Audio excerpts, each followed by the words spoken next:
Today's episode of Inside Gaming Daily is brought to you by Omaha Steaks. You can get the Father's Day Steak Fix package at omahasteaks.com by clicking the search bar and entering our code INSIDE. Hey everyone, welcome back to Inside Gaming for Wednesday! That's right, it's Wednesday. It's Wednesday of E3, so you get 3 humps. 1, 2, E3. There we go. We've been waiting a long time for the Final Fantasy VII Remake. Boy, a really long time. And one of the highlights of E3 was getting a more in-depth look at the game. And it was really cool. It was. We got to see its new combat system, which combined real-time attacks with an active time system to charge up your abilities. It was great. Plus, Tifa was there. All important parts of Tifa were there. They scaled her back. She's realistic now. Skirt got shorter. Also, Sephiroth in a flaming hallway. Was that implying something? Don't tear me up, Sephiroth. Ooh. He's so edgy. Everything did look great. It really did. Especially the big boss battle where Cloud and Barrett squared off against a Scorpion Sentinel. Remember that from the demo? Yeah. So ball, cool. number You 2. can't hit it with its tails up. It'll counterattack you with the laser beam. It was really cool, but that's all from basically the first 2 hours of the game. Pretty much.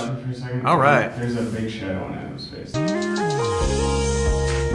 A long wait plus some interesting comments from Final Fantasy VII Remake producer Yoshinori Kitase have us wondering when this remake is going to be fully finished and if it ever will. True art can never really be done. That's true. I mean, it took Square Enix 17 years to go from Kingdom Hearts 1 to 3. So yeah, does that mean No. we won't get Final Fantasy VII Remake Part 3 until 2036? And we don't even know if it's going to be 3 parts or not. It's just all open-ended at this point, so... Well, let's just not go crazy quite yet. Yeah. There's some good news here after all. Oh. We finally got a release date, kind of. It is... March 3rd, 2020! Yeah. Well, hold on.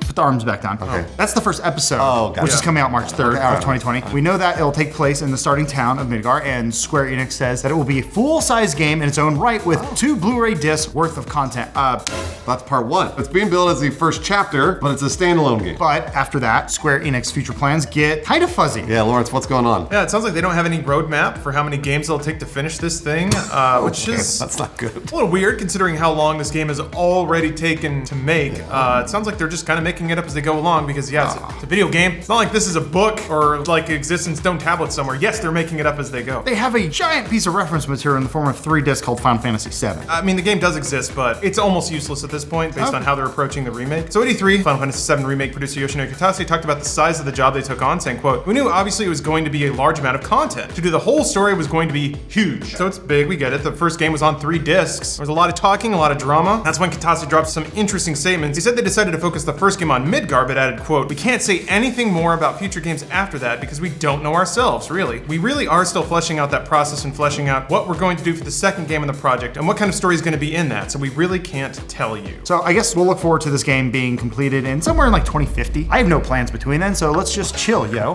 Yeah, Cyberpunk will be out. That'll hold us over. And actually, that's probably a really optimistic guess. That's not me just being pessimistic. Your grandkids will be in college before this thing gets done. What the is the deal, Square Enix? You already have the game, just make it but better. I mean, like, it doesn't make any sense to me. They didn't sit down, they were like, okay, we want to do it this way. Here's a roadmap. But instead, they're just like, we started the game, but we have no idea how to finish it. Yeah, because I mean, I guess it's being less of a remake and more of a reimagining. Yeah, that's exactly right. Just remaking the game was never really the intention in the first place. Yeah. So this was an article that like just hit. Paraphrased by Variety, Kitase claimed that the goal was never to actually make a one-to-one remake of the original game, but rather a game that follows the Final Fantasy values of, and I love this, quote, "innovation, pushing boundaries, and surprising their audience, delving deeper into each character's story and motivations." So it is a reimagining, sort of. Sure. And in that regard, they have the beats there, sure, but what does that mean now? How are they going to make that into a game that fits sort of modern aesthetics? It's hard to say. But I mean, it has to save them some time, right? By having the combat system and characters all in place already, right? Those have existed for years. For sure, but there's another problem beyond that. I think they do get a jump start by having the remake part 1 out, but the rest of it's not really useful. So 90s kids, please avert your eyes from the damn screen right now, because I got enough heat yesterday for saying something bad about Banjo-Kazooie. Oh yeah, I saw those comments. Yeah,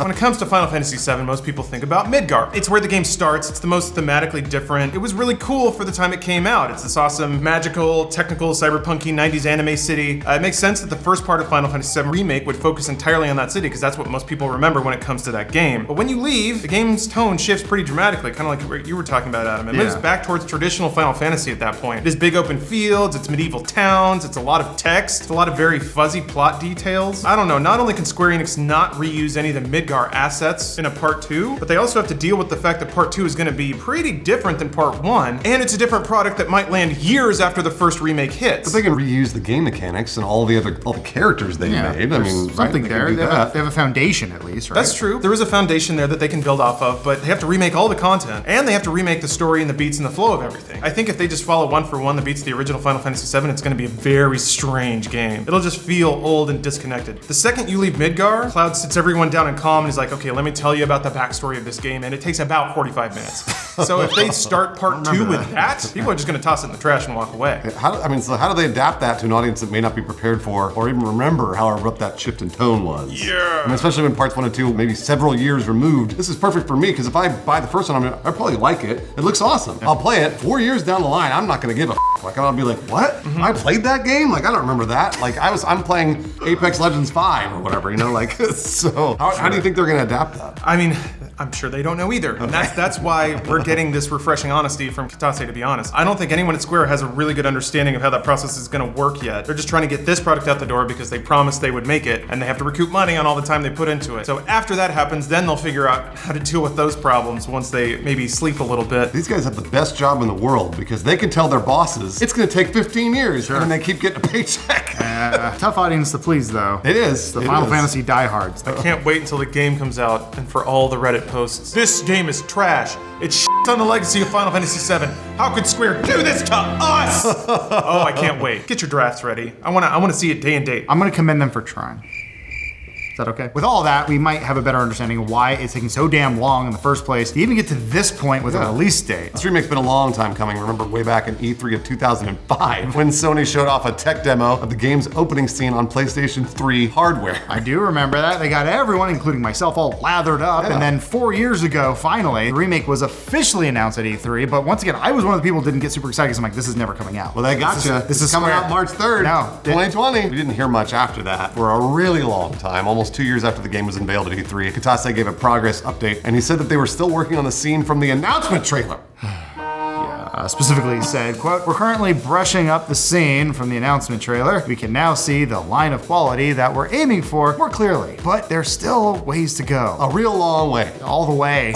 Most of the way. Then a few months later in 2017, we got an indication that the remake's development was in trouble, right, Lawrence? Yeah, Square Enix said they were taking the project away from the third-party studio CyberConnect 2, which is best known for the Dot Hack series. Instead, Square Enix said they were moving the development of Final Fantasy VII Remake in-house, saying the, quote, "decision was made wanting to control quality as well as keeping the schedule stable." Schedule? Yeah, What schedule? Like, maybe they know when the Earth's gonna end, like when all life will cease to exist, and like, we gotta get this done in the next 100 March 2nd, years. 2020. By the time the first game releases, it'll have been about 3 years since Square Enix took over development, so maybe a new installment every 3 years? Is that safe to say, Lawrence? It's nice to believe in a world where that's not the case. That, kind of like you were saying, since they have the combat systems and they have the framework and it's on Unreal, it should be able to port up to next-gen systems fairly well. So they've got the support, they've got the mechanics in place, now they just have to make the content. Theoretically, that will go much smoother. We'll see. It took him so long to make games. I don't know. It doesn't help that it's being directed by Tetsuya Nomura, who has a reputation for taking his time on games. Kind of like the George R.R. Martin of game development. That would be nice if you called him that. He was initially the lead on Final Fantasy XV, which was famously in development hell. Then Square Enix, quote, made changes to development structure in 2013, brought in Hajime Tabata to replace him. Nomura also took his sweet-ass time on Kingdom Hearts 3, which finally released earlier this year. How long was that in development? 10 years? Oh, boy. I think it was like right after the Revolutionary War, right? Yeah, somewhere about there. Around the development of electricity, I believe. It's also possible that Square Enix announced the Final Fantasy VII Remake way too early before any substantial work was done. Square Enix announcing something too early? No. It's a first. That never happened. First for everything. But then again, this first episode might be the hardest because everything is new. That makes sense. They've got to implement things like the combat system, figure out the underlying technology and the overall aesthetics of the game. All that takes time, seriously, and a lot of work. Yeah, no, it really does. And a lot of time. It's basically a fresh game. I was gonna say, they're making a brand new game. You can tell by the trailer and the combat. It looks awesome. Yeah. It looks great. Maybe subsequent episodes will then take less time because they've already made the game mechanics and the characters, etc. Yeah, we'll see. Kitase was asked about that. He said he wasn't sure how much time would be saved in future Final Fantasy VII episodes. Nope. Which is honest, at least. It means they just don't know the scope of what future episodes will be, which I get. Frankly, in Final Fantasy VII, once you left Midgar, you never went back. That stuff was all in the first disc and it was in the trash. Maybe you can go back in this new version. Maybe they'll add like episodes of Midgar and you go back and there will be more missions. Because like, think about that. If you're gonna build the whole world, why just throw it away? I remember originally playing and be like, oh, I want to go back to that first part. Oh, you can't. Cannot. You do go back way at the end. Spoilers, but whatever. So we could be in for a very long wait. Buckle in, guys. But we've been through this ride before, right? We're used to this. We build up calluses. It's worth noting that the people who played the demo at E3 really liked what they saw. That's good. Kotaku called it, quote, fleshed out. Why does everybody keep using that phrase? I don't know. It's weird. It creeps me out. I mean, fleshed out's been a phrase for years and I know, years. but why? I don't know. Putting skin on something? I guess. They say there were a lot more conversations between the team and lots of dialogue that you didn't have in the original, which is true. So if you want to see more interactions between these iconic characters like Jesse and Wedge. Who? Biggs? Was Biggs in there? Maybe? Those are Star Wars characters, guys. I know. That's a running joke. It's fine. I know that it is. Well, it sounds like this remake is going to deliver from what we've seen and from what people are Part saying. one, yeah. I'm excited about that. And again, there's that new battle system where you attack enemies in real time, which was rad. Final Fantasy as a series has been shifting to more real-time battles, and this seems like a really cool hybrid that could inform future games. Yeah, as for the rest of the demo, it ended with the big scorpion battle, who is one of the very early bosses of the game. First one, right? Yeah. Yeah, you play as like legit eco-terrorists in 7, so I wonder how that's gonna age up. But they're called Avalanche. Sure. You Yeah. kill a lot of people though. Yeah, you are bombing a reactor though, but it's hurting the Earth. Since it's in Midgar, we assume that the city will be a lot more explorable than in the PS1 game. There were some parts where you could kind of walk around a little bit, but it was mostly like 4 or 5 screens you could explore. Not as much wandering up staircases on pre-rendered backgrounds. Yay. But I missed that. Then play it. It's there. Yeah, you can It's go- on, I go think back I'm and pretty play sure it. it's on the Switch now. It might even be on a graphing Oh calculator. man, there's a neural network up-res of the pre-rendered backgrounds that I've been playing on. Pretty sick. Part 1, it's got 2 discs worth of content. They gotta have something in there. Incidentally, no one was sure if that meant that the first installment would release on 2 Blu-ray discs or if they were just referring to the size of the game. So I guess we'll see what happens. Square Enix has always had a reputation of doing things on its own time frame. Needless to say, Final Fantasy VII Remake isn't going to be any different. But on the other hand, it is pretty refreshing to hear a developer be so candid. Sure, yeah. For them to say, we don't know, is a level of honesty that you just really don't see nowadays. Final Fantasy VII Remake finishes in 2030. Here's what you can do right now, so that at that point when you're playing it in 2030, let's say you put $1,000 in a savings account. Yeah. I would say at what, 2% interest? Let's be generous. I'm looking up the compound interest calculator for 2% Money interest. Chimps. How much money would you have, Lawrence, if you saved $1,000 right now? Are we compounding annually? We are compounding annually. $1,200.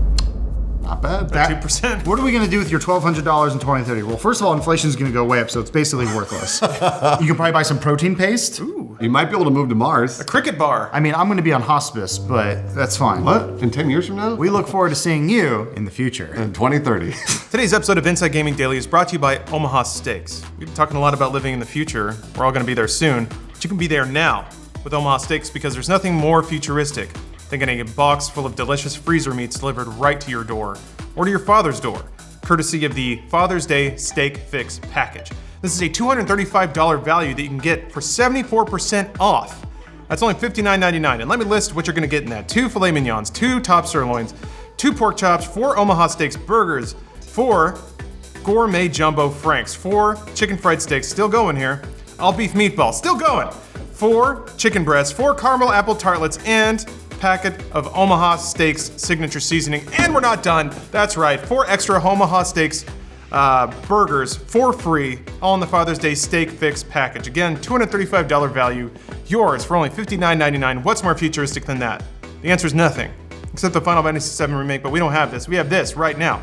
And you can get it by going to omahasteaks.com and entering the code INSIDE into the search bar. Again, that's omahasteaks.com. Enter code INSIDE into the search bar to find the Father's Day Steak Fix gift package. Thank you, Omaha Steaks, for the sponsorship and the incredible deal.